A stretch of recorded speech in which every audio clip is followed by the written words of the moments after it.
ओम शांति। माननीय अध्यक्षा and juris member, मैं यहाँ से रिस्पेक्ट ग्रुप से आया हूँ और हमने जो टॉपिक है हमारा इन ऑपोजिशन ऑफ कोऑपरेशन, तो सहयोग सहयोग क्यों नहीं। सहयोग तो बहुत अच्छा मूल्य है, बट वो क्यों नहीं।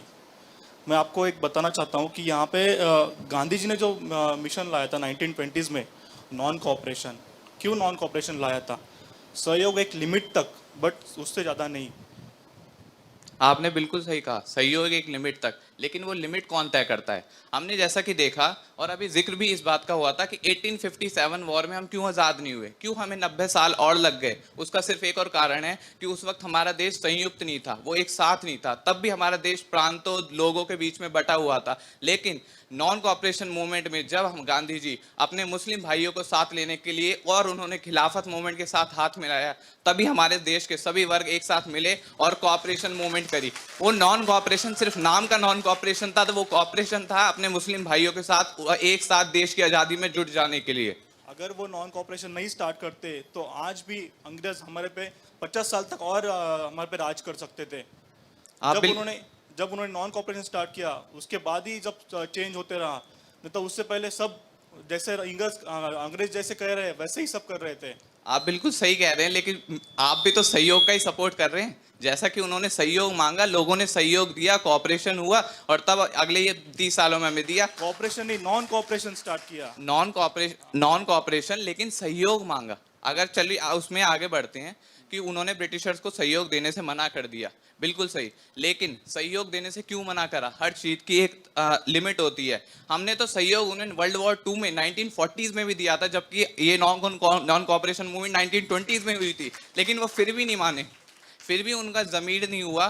तब हमें आखिर में क्विट इंडिया मूवमेंट 1942 में लागू करनी पड़ी, और जिसके वजह से हमें आता है 1947 में हमें देश में आज़ादी मिली। वर्ल्ड वॉर 2 में क्यों दिया था सपोर्ट।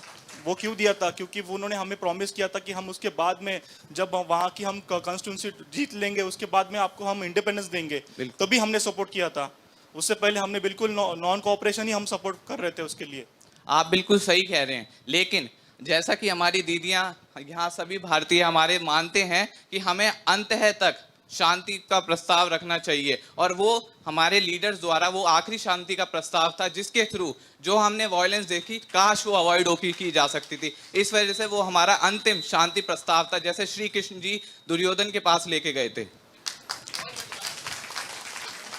ठीक है, मैं एक पॉइंट बोलूँगी। Like we are making our generation more dependent, we are making our generation more dependent by helping them, and you can say by giving our cooperation again and again. Like we are giving our cooperation to beggars by giving them money. So आप इस पे क्या कहना चाहेंगे? इस चीज़ पे ओम शांति। इस चीज़ पे मैं कहना चाहूँगी, हम बचपन से बाज का एग्जाम्पल पढ़ते हैं कि बाज एक ऐसा पंछी है जिसके पंख बहुत स्ट्रॉन्ग होते हैं, एंड जब उसका बच्चा होता है तो वो अपने बच्चे को बहुत ऊपर दूरी पे जाके फेंकता है नीचे।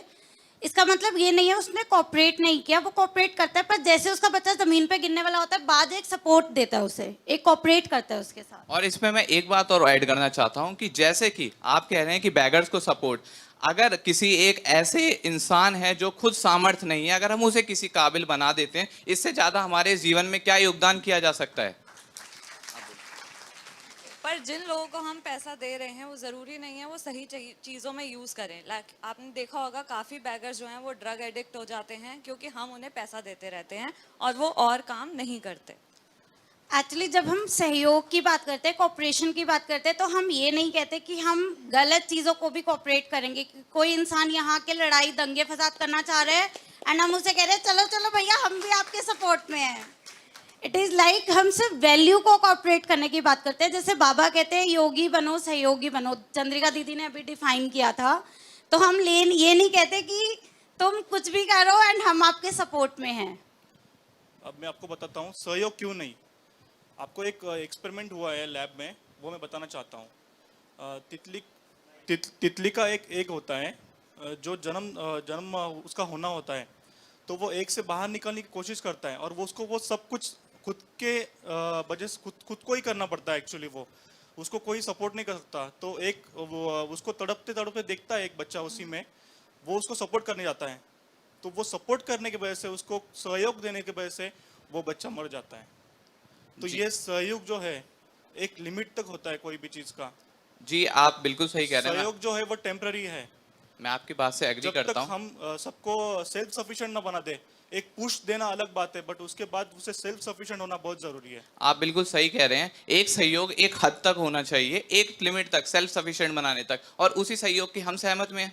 आप बिल्कुल सही कह रहे हैं। जैसे कि हम सब यहाँ पर एक छोटे छोटे उन्हीं तितलियों की तरह हैं जिनका एग्जाम्पल आपने दिया, जिन्हें हमारे माता पिता ने बचपन से संजो के रखा और एक हद तक हमें पढ़ाया, सारे सपोर्ट दिया, और फिर उसके बाद हमें उड़ने का मौका दिया जिससे कि हम खुद गलतियां करें, सीखें और आगे बढ़े। वो उसी सहयोग की आप बात कर रहे हैं जिसकी आप बात कर रहे हैं। और कई बार ये भी होता है, जैसे हम किसी को सपोर्ट कर रहे हैं, कोऑपरेट कर रहे हैं, बट वो उस चीज़ को फॉर ग्रांटेड ले लेता है, तो इस पर आप क्या कहेंगे? सहयोग के बारे में जब हम बात करते हैं तो जैसा कि मैंने पहले भी कहा, सहयोग देखकर किया जाता है। जैसे अब हमारी बॉडी को भी हमारे ऑर्गन्स के सपोर्ट की ज़रूरत है। आज की डेट में मेरा हार्ट कह दे मैं तो थक गया हूँ, मैं तो 24 घंटे धड़कता रहता हूँ, तो क्या मेरी आत्मा उसे चला पाएगी मेरी बॉडी को? और जैसा कि हमने कोरोना के दौरान भी देखा था, अगर हमारी बॉडी कहते तेरे को तो मैं बचपन से सहयोग कर रहा हूँ, तेरे को तो अब छोड़ देना चाहिए, लेकिन हमने कोरोना के दौरान देखा एक ऑक्सीजन की कमी से क्या का हाहाकार मच गया था हमारे पूरे देश में।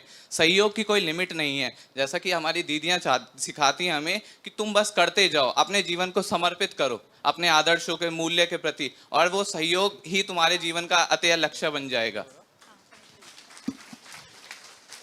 और एक कंक्लूजन में बताना चाहता हूँ, सहयोग से जो मिसयूज होता है ना वो बहुत गलत है। बिकॉज मिसयूज या फिर हम सम फियर भी आ जाता है हमें सहयोग के बाद में। हम बहुत चाहते हैं कि नहीं हमें करना चाहिए, मन तो करता है कि नहीं सहयोग करे, बट हमने जहाँ तक एग्जांपल देखा है, कभी हम देखते हैं कि रोड के पास में कभी किसी का एक्सीडेंट हो जाता है और हम मन तो करता है कि नहीं यार इनको हेल्प करे, या फिर हम रुक भी जाते हैं हेल्प करने के लिए, बट उसके बाद में जो लगता है कि अरे यार हमें कोई पुलिस केस तो नहीं हो जाएगा, या फिर कभी ऐसा भी देखा गया है कि रात के टाइम में कोई हेल्प मांगता है और हम रुक जाते हैं, उसके बाद में हम पे जो अटैक हो जाता है, तो ये सहयोग ना करने के तभी होता है ना। ये यहाँ पर हमें एक दूसरी शक्ति भी बताई गई है, that is power of judgement.